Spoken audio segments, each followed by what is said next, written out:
جنت والے لوگ اس دن بڑے شغل میں ہوں گے اور خوشیاں منا رہے ہوں گے، بس باتیں کر رہے ہوں گے۔ ہم وازواجہم فی ظلال علی الارائک متکئون، وہ اور ان کی بیوییں وہ سایوں کے اندر، درختوں کے سائے میں بیٹھے ہوں گے، علی الارائک کے تختوں پر بیٹھے ہوئے، ٹیک لگائے ہوئے۔ لہم فیہا فاکہۃ، ان کے لیے وہاں تمام میوے ہوں گے۔ وَلَهُم مَّا يَدَّعُونَ، اور ان کو لیے ہر وہ شے جس کا وہ آرڈر دیں گے، جو چیز طلب کریں گے حاضر کر دی جائے گی۔ سلام قولا من رب الرحیم، اور رب رحیم کی طرف سے سلام آتا رہے گا، اللہ کی طرف سے ان کے لیے سلامتی کے پیغام آتے رہیں گے۔ وَامْتَازُوا الْيَوْمَ أَيُّهَا الْمُجْرِمُونَ، اور کہہ دیا جائے گا کہ اے مجرموں، اے کافروں، اے مشرکوں، اب تم ذرا علیحدہ ہو جاؤ۔ وَامْتَازُوا الْيَوْمَ، علیحدہ ہو جاؤ۔ أَلَمْ أَعْهَدْ إِلَيْكُمْ يَا بَنِي آدَمَ لَا تَعْبُدُوا الشَّيْطَانَ، اے آدم کی نسل، اے آدم کی اولاد، کیا میں نے تم سے یہ وعدہ نہیں لے لیا تھا کہ شیطان کی بندگی مت کرنا؟ إِنَّهُ لَكُمْ عَدُوٌّ مُّبِينٌ، وہ تمہارا کھلا دشمن ہے۔ وَأَنِ اعْبُدُونِي، اور میری ہی بندگی کرنا، هَذَا صِرَاطٌ مُّسْتَقِيمٌ، یہ ہے سیدھا راستہ۔ وَلَقَدْ أَضَلَّ مِنكُمْ جِبِلًّا كَثِيرًا، اور اس نے تو تمہاری بہت بڑی تعداد کو، بڑی خلقت کو گمراہ کر کے لے گیا۔ أَفَلَمْ تَكُونُوا تَعْقِلُونَ، تو کیا تم عقل سے کام نہیں لیتے تھے؟ ہم نے تمہیں عقل دی تھی۔ هَذِهِ جَهَنَّمُ الَّتِي كُنتُمْ تُوعَدُونَ، اب یہ جہنم ہے، یہ حاضر ہے جس کا کہ تم سے وعدہ کیا گیا تھا۔ اصلوها اليوم بما كنتم تکفرون، اب داخل ہو جاؤ اس میں اپنے کفر کی وجہ سے جو تم کرتے رہے تھے۔ الیوم نختم علی افواہہم، آج ہم ان کے منہوں پر مہر لگا دیں گے۔ وتکلمنا ایدیہم، ہم سے بات کریں گے ان کے ہاتھ، جو بھی عمل انہوں نے کمائے تھے ہاتھ گواہی دیں گے کہ اس نے ہمارے ذریعے سے یہ کام کیا۔ وتشہد ارجلہم، اور ان کے جو پیر ہیں، پاؤں ہیں، وہ بھی گواہی دیں گے ان کے خلاف، بما کانوا یکسبون، ان چیزوں کے بارے میں کہ جو وہ کمائی کرتے رہے تھے۔ وَلَوْ نَشَاءُ لَطَمَسْنَا عَلَىٰ أَعْيُنِهِمْ، اور اگر ہم چاہیں تو ان کی آنکھیں مٹا دیں، ابھی ان کی بینائی چلی ہو جائے۔ فَاسْتَبَقُوا الصِّرَاطَ فَأَنَّىٰ يُبْصِرُونَ، پھر یہ دوڑے راستہ پانے کے لیے، لیکن کہاں سے سوجھ ملے گی، کہاں دیکھ سکیں گے۔ وَلَوْ نَشَاءُ لَمَسَخْنَاهُمْ عَلَىٰ مَكَانَتِهِمْ، اور اگر ہم چاہیں تو ہم ان کی صورتیں مسخ کر دیں، ان کے اپنے مقام پر جہاں ہیں، دیر اینڈ دین ان کی صورتیں مسخ ہو جائیں۔ فَمَا اسْتَطَاعُوا مُضِيًّا، تو نہ تو وہ آگے چل سکیں، وَلَا يَرْجِعُونَ، نہ پیچھے آ سکیں۔ وَمَن نُعَمِّرْهُ نُنَكِّسُ فِي الْخَلْقِ، اور جس کو ہم زیادہ عمر بنا دیتے ہیں، زیادہ معمر کر دیتے ہیں، تو اس کی ہم جو قوا ہیں ان کو کمزور کر دیتے ہیں، اس کی خلقت جو ہے اس میں ضعف پیدا کر دیتے ہیں، کمی پیدا کر دیتے ہیں۔ بڑھاپا آتا ہے تو ظاہر بات ہے کہ قوا ضعیف ہو جائیں گے۔ ہو گئے مزمحل قوائے غالب، اب عناصر میں اعتدال کہاں۔ وَمَن نُعَمِّرْهُ نُنَكِّسُ فِي الْخَلْقِ فَلَا يَعْقِلُونَ، تو کیا یہ عقل سے کام نہیں لیتے۔ وَمَا عَلَّمْنَاهُ الشِّعْرَ وَمَا يَنبَغِي لَهُ، اور دیکھو ہم نے اپنے اس رسول محمد کو صلی اللہ علیہ وسلم شعر نہیں سکھایا، اور وہ ان کے شایان شان بھی نہیں ہے۔ وہ جو سورہ شعراء کے آخر میں آیا تھا، وَالشُّعَرَاءُ يَتَّبِعُهُمُ الْغَاوُونَ أَلَمْ تَرَ أَنَّهُمْ فِي كُلِّ وَادٍ يَهِيمُونَ إِنَّهُمْ يَقُولُونَ مَا لَا يَفْعَلُونَ، تو اگرچہ اس میں استثناء بھی ہے لیکن عام قاعدہ کلیہ یہی ہے۔ تو اس اعتبار سے اللہ تعالیٰ نے حضور کو شعر نہیں سکھایا، آپ شعر نہیں کہہ سکتے تھے، بلکہ آپ کے اندر وہ جو ایک شعر کا ایک احساس ہوتا ہے، معنوی طور پر تو شعر کو سمجھنے کا اور اس کے مفہوم کو پسند کرنے کا آپ کے اندر ملکہ موجود تھا، لیکن جو فنی ہے اس کے اندر جو وزن وغیرہ کا معاملہ ہے اس سے آپ بالکل ناواقف تھے، بلکہ اس میں اکثر غلط کرتے تھے۔ آپ شعر پڑھتے تھے تو کہیں نہ کہیں سکتہ ہو جاتا تھا۔ جیسے آپ دیکھتے ہوں گے بہت سے لوگ ہیں شعر یاد انہیں بہت ہوتے ہیں، لیکن وہ شعر کی مناسبت نہیں ہوتی تو پڑھتے غلط ہیں۔ اسی مرتبہ اسی طرح ایک واقعہ ہوا کہ حضور نے ایک شعر پڑھا اور اس میں غلطی ہو گئی، وہ سکتہ ہو گیا، وہ شعر جو ہے بے وزن ہو گیا۔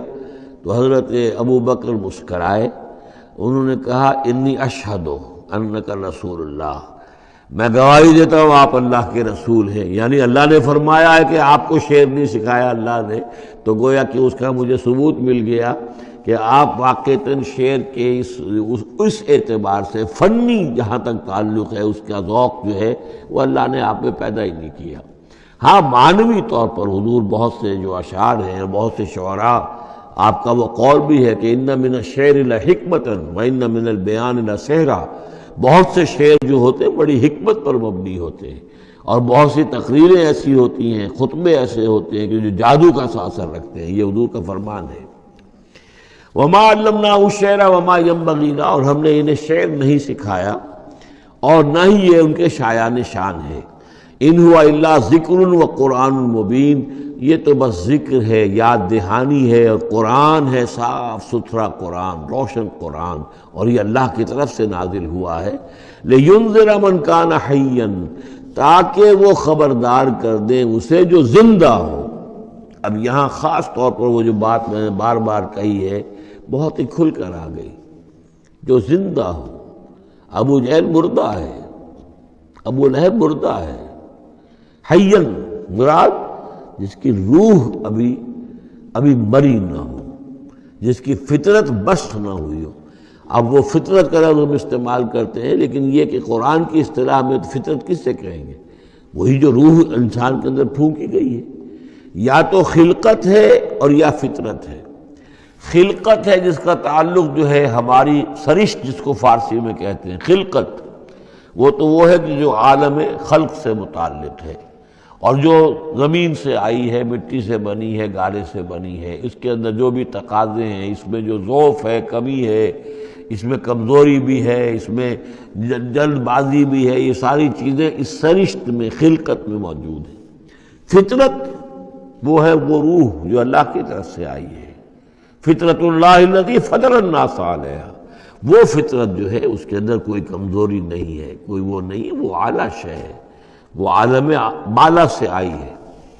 تو یہاں یہ فرمایا گیا لِيُنذِرَ مَنْ كَانَ حَيًّا، جس کا دل زندہ ہے، جس کی روح بیدار ہے، تاکہ خبردار کر دے اس کو جو زندہ ہو۔ وَيَحِقَّ الْقَوْلُ عَلَى الْكَافِرِينَ، اور کافروں کے اوپر پھر جو ہے قول واقع ہو جائے، یعنی وہ مستحق ہو جائے عذاب کے۔ اَوَلَمْ يَرَوْا أَنَّا خَلَقْنَا لَهُم مِّمَّا عَمِلَتْ أَيْدِينَا أَنْعَامًا فَهُمْ لَهَا مَالِكُونَ، کیا انہوں نے غور نہیں کیا کہ ہم نے ان کے لیے چوپائے بنا دیے اپنے ہاتھوں سے، ہم نے بنائے ہیں، مما عملت ایدینا، اپنے ہاتھوں کی بنائی ہوئی چیزوں سے ہم نے ان کے لیے جانور پیدا کر دیے، فہم لہا مالکون، جن کے اب یہ مالک بنے پھرتے ہیں۔ یہ بھینسیں ہیں، میں اس کا مالک ہوں، یہ گائے ہیں، یہ میں مالک ہوں، یہ ریوڑ ہے بکریوں کا، ان کا میں مالک ہوں، یہ گھوڑا ہے، میں اس کا مالک ہوں۔ بنائے کس نے؟ اللہ تعالیٰ نے۔ اولم یروا انا خلقنا لهم مما عملت ایدینا، تخلیق تو ہماری ہے۔ انعاماً، چوپائے بنائے ہیں، فہم لہا مالکون، وہ اس کے مالک ہیں۔ وَذَلَّلْنَاهَا لَهُمْ فَمِنْهَا رَكُوبُهُمْ وَمِنْهَا يَأْكُلُونَ، اور ہم نے ان کو مطیع کر دیا ہے، مطیع فرمان کر دیا ہے۔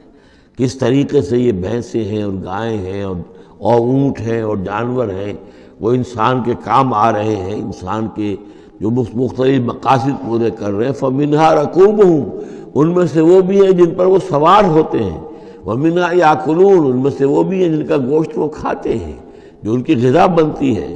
وَلَهُمْ فِيهَا مَنَافِعُ وَمَشَارِبُ، اور ان کے لیے اس میں اور بھی بہت سی منفعتیں ہیں۔ کھالوں کا کیا کچھ بناتے ہیں، بالوں کا کیا کچھ بناتے ہیں، بالوں سے کمبل بناتے ہیں، کھالوں سے خیمے بنا لیتے ہیں، کھالوں سے جوتے بنا لیتے ہیں، چمڑوں سے کیا کچھ بن رہا ہے، اور بہت سی چیزیں جو ہے آج کل تو آپ کو معلوم ہے کہ ان جانوروں کی کوئی ایک شے بھی، اب تو خون بھی ضائع نہیں جاتا، اس کو بھی محفوظ کر لیا جاتا ہے۔ تمام چیزیں ہیں کہ جو انسان کے کام آ رہی ہیں، منافع ہیں اس میں لوگوں کے لیے، وہ مشارب، اور پینے کی جگہیں ہیں، ان میں گھاٹ ہیں، مشرب کہتے ہیں جہاں پر پیا جائے۔ ان میں وہ دودھ جو ہے اللہ تعالیٰ نے بنایا ان کے تھنوں کے اندر، یہ گویا کہ اللہ تعالیٰ نے بہترین مشروب جو ہے، یہ جس طریقے سے کہ کہیں پر کوئی جگہ ایسی ہو کہ جہاں پر جا کر کوئی مشروب حاصل کیا جائے، مشرب، اور جو اس کے پینے کی جگہ گھاٹ، تو یہ گویا کہ ہم نے نہایت لطیف چیز جو پینے کے لیے ان کی بنائی ہے اس کے گھاٹ ہیں۔ وہ جو اسماعیل بیرٹھی کی نظم ہے اس کے 2 شعر مجھے مستحضر زیادہ رہتے ہیں، عام طور پر زیادہ تو نہیں ہے، کہ رب کا شکر ادا کر بھائی جس نے ہماری گائے بنائی، اس مالک کو کیوں نہ پکاریں جس نے پلائیں دودھ کی دھاریں۔ تو واقعہ یہ ہے، اور آپ نے دیکھا ہوگا دیہاتی لوگ تو سیدھے تھن سے جو ہے سیدھا وہ اس کو وہ منہ کے اندر جو ہے دھارے وہ لیتے ہیں، اور وہ بہترین دودھ ہوتا ہے، بہترین مشروب ہے۔ وَذَلَّلْنَا لَهُمْ فَمِنْهَا رَكُوبُهُمْ وَمِنْهَا يَأْكُلُونَ وَلَهُمْ فِيهَا مَنَافِعُ وَمَشَارِبُ أَفَلَا يَشْكُرُونَ، تو کیا یہ اس پر شکر نہیں کرتے؟ صدق اللہ العظیم۔